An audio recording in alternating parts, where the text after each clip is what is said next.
Hi, welcome back. It's Shelby. This is Positive Avenue, and if you click this video, then you probably have questions about the spiritual journey. What is a spiritual journey? What does it look like? How do I know if I'm on one? How do you know if you're on one? I wanted to kind of share how my journey has unfolded over the years, because if someone would have asked me, even 5 years ago, if I thought I was on a spiritual journey, I would have said no with no hesitation. I wasn't spiritual. Spirituality was everything that I wasn't. That's what I thought. I wasn't meditating or talking to God daily. I wasn't going outside and enjoying nature. I wasn't what I felt learning and growing. It wasn't showing up in my environment. So no. I wouldn't have thought that. It's not until now, in hindsight, looking back, where I can see that there were signs and things were just speaking a language that I didn't quite speak yet.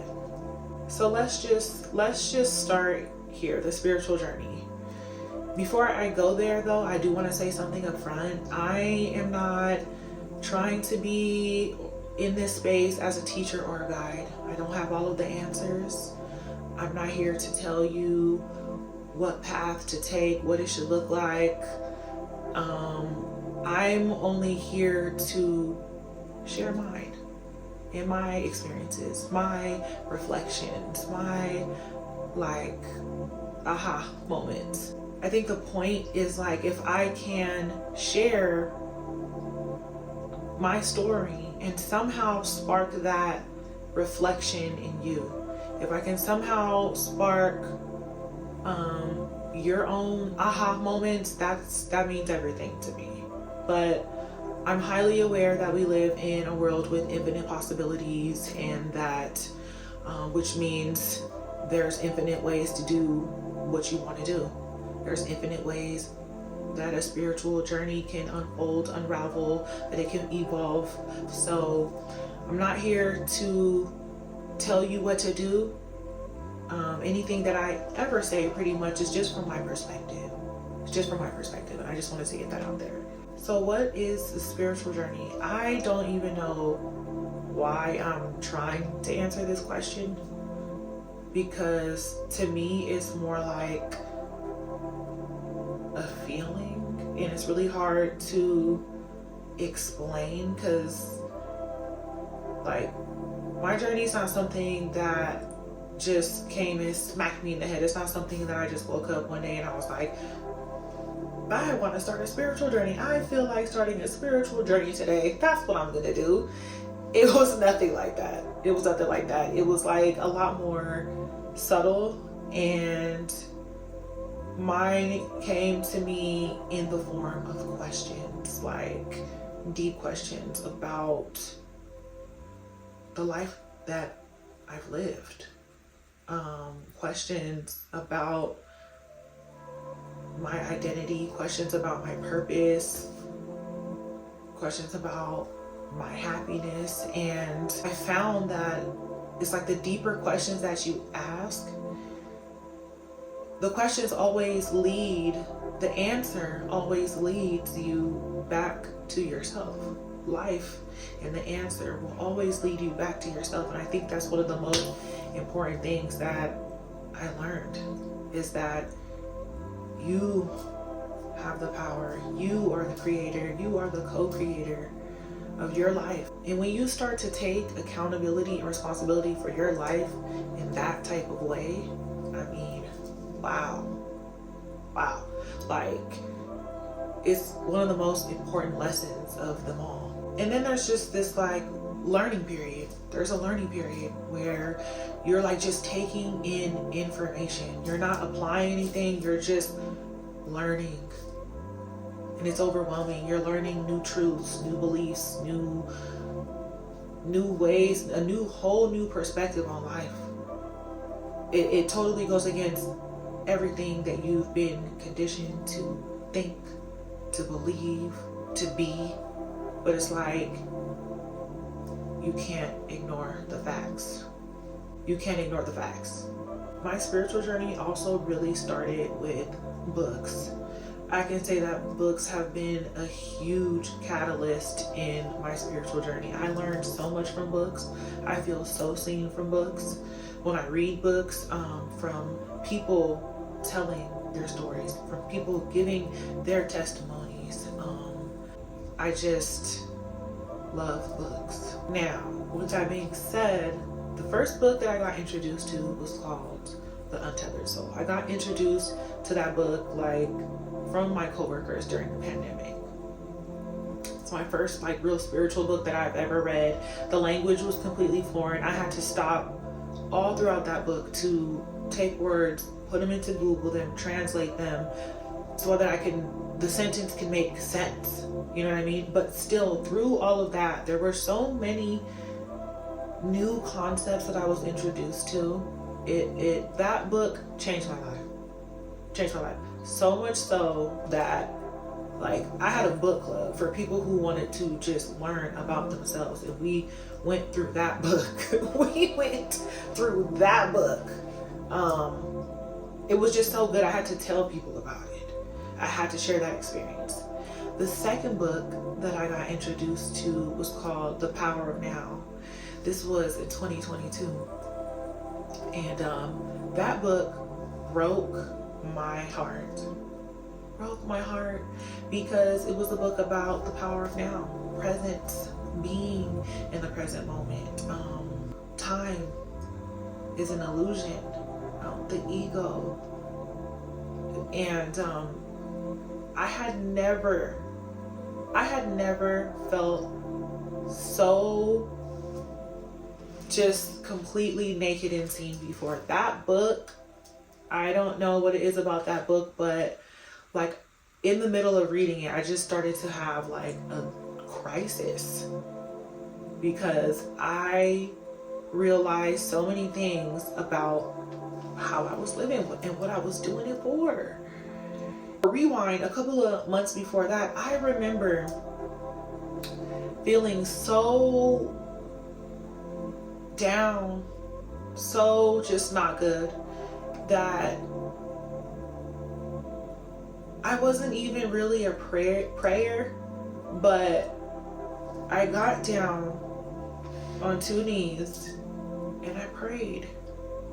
And I was praying and I was crying and I was just, God, show me the way, show me the way, show me the way. What do I need to be doing? Show me the way. What do I need to be doing? Please. I feel lost. I feel like I don't know myself. I feel like I'm not happy. I'm not happy. And, fast forward, I read that book. I felt like I had night sweats when I was reading that book. My anxiety was through the roof. It was oh, we stirred something up. And a couple of months after that, I had the most catastrophic, heartbreaking life event happen to me. And by that time, I had read enough to know that I hold the power. The power is in perspective. I knew that this didn't have to be or hurt so bad if I choose to look at it differently. So at that point, it's I made a decision to depend on myself, to give myself what I need. And from there, it just got deeper and deeper. And I think your journey too will get deeper and deeper and deeper. And it's how the hell does God fit in all this? How does God fit, God and spirituality fit in all of that? Is because it's the perspective, the love, the compassion, the gratitude that you choose to move through life with when you're holding yourself accountable and responsible for your experience. It's that's nothing but God. That is the frequency of God. It's no coincidence that those are all of the things that God exemplifies. it's nothing but God. And once you get those little like glimpses of God and you feel seen, heard, and understood, it's like sometimes you learn things you can't unlearn. You see and you feel things that you can't ever see or unfeel ever again. And it's like that. Why would I choose to go back to a life or doing things a way that I don't feel seen, heard, or understood? No, I don't want to choose to do things that just aren't working for me. You start learning what's working for you. It's like, I want to stay where it's peaceful at. I want to stay on this journey over here. And that leads me to my next question. So how do you know when you're on a spiritual journey? So what does a journey look like? What does it look like? How do you know that you're on one? I'd say devotion. When you've devoted yourself to that walk, that life, a life of love, compassion, empathy, self-understanding, that's how you know. I think when those are the things that are leading you through life, through decision making, that's how you know. And I have to say devotion because I think it's important to understand something. That it's taken me a long, like a kid, get in the field for riding the bike or whatever. But like, the thing to understand is that just because you have devoted your life to being calm, being peaceful, certain practices, to ensure that in your life, it doesn't mean that that's the only thing that you're gonna ever experience. We live in a world where everyone is co-creating. We are all doing this together because it affects each other. So it's like, things are gonna happen. Calm, peace, zen, that's not the only thing that you're gonna experience, because life is still going to life.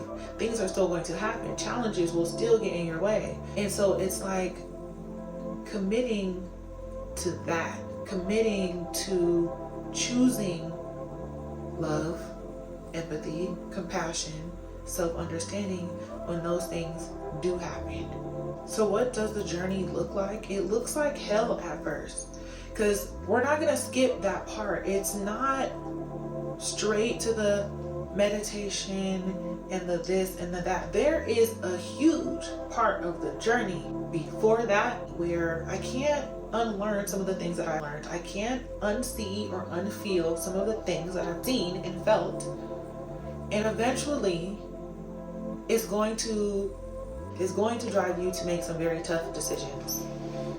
Most likely, at some point, you're going to have to disconnect from old versions of yourself, mindsets, behaviors, patterns, you name it.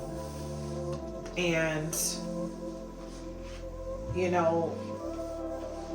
that is not easy. Changing who you are, your identity, changing and breaking ties with everything that you currently are is hard work. It's not easy. You know what I mean? So you keep your devotion, and that's what keeps moving you forward. And I think it's worth noting that you're gonna have to change. You're gonna have to change. All of the things required to live a life that is led by love, compassion, empathy, self-understanding, is gonna require you to change. All of that separating from old versions and, like we said, mindsets, habits, you're gonna have to change. And that is hard. Changing who you are, getting rid of yourself and other people, places, and things that have been a part of your identity, gone. So you got to work through that. It's not until after that where you really start to feel good. You really start to feel good, and then you do what you have to do to maintain that frequency, to deepen that frequency, to heighten that frequency. And I think that's really what the spiritual journey is about. That's what it looks like. It's this nice dance, this tethering of energies between opposites, different life forces, with your commitment and your devotion to lead life and to lead your life through love. So I think that that's what the journey looks like. When stuff hits the fan, that's how you know. When you've been asking God for clarity, understanding, self-love, courage, I don't know, boundaries. When you've been asking God for discipline, for forgiveness, for all types of things, when stuff hits the fan, because stuff's gonna hit the fan, God's calling you. God's calling you. God's calling you. It's an invitation to go deeper and see what lies beneath. God's calling you. And even if you haven't quite asked for that, knowing that this is a possibility, why wouldn't you choose that route and explore and go deeper, you know? So I hope that this video really helped somebody. I enjoyed making it. I feel so fulfilled. I think I just like talking, honestly. Leave some comments down in the comment section. Let me know what you think a spiritual journey is. Like, share, subscribe, all that stuff. And I'll see you in the next video. All right, take care.